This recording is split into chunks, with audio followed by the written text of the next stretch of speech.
Miesto informatorius.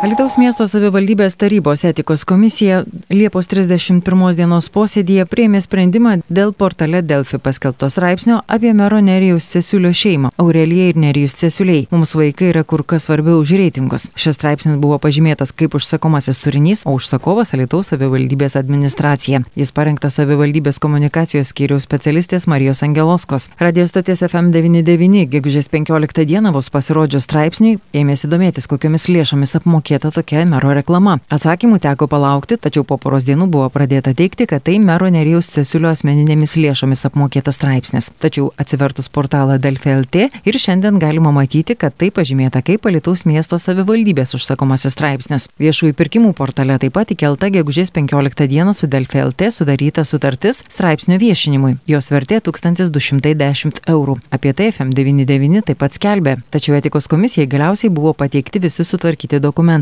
Parodyta, kad straipsnį apmokėjo Nerijus Cesulis. Savivaldybės komunikacijos skyriaus darbuotoja Marija Angeloska, kuri ir parengė straipsnį, etikos komisijai teigė, kad tai darė savo laisvalaikiu ir kad toks straipsnių rašymas yra jos hobis. Aš pasakiau su ta intencija, kad man interviu daryti patinka, tai yra kaip mano hobis, ar ne?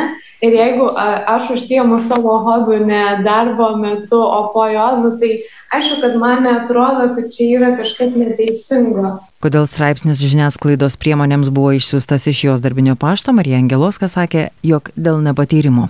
Bet man, aš dar ir nesenai esu pradėjusi dirbti, aš kaip minėjau, aš dirbau visą laiką žiniasklaidoje ir galbūt yra dalykų, kurių aš dar nesuprantu ir nemoku. Dabar yra praėję pusę metų, kaip aš čia dirbu.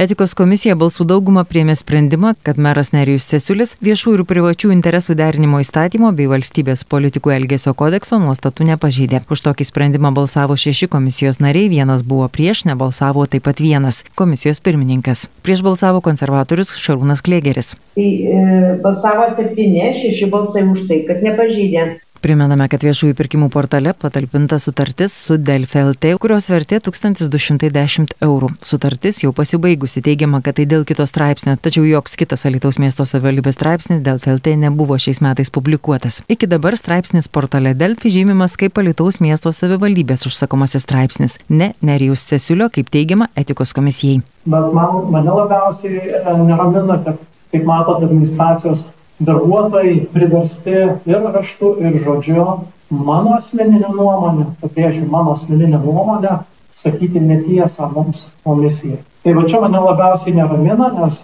ateityje, matyt, mes galim neišvengti gudresnių ir geriau suplanuotų panašių dalykų. Etikos komisijos posėdėje kalbėjo jos pirmininkas Valerijus Vencius. Reportažą rengė Vilija Kvedaraitė. Miesto informatorius.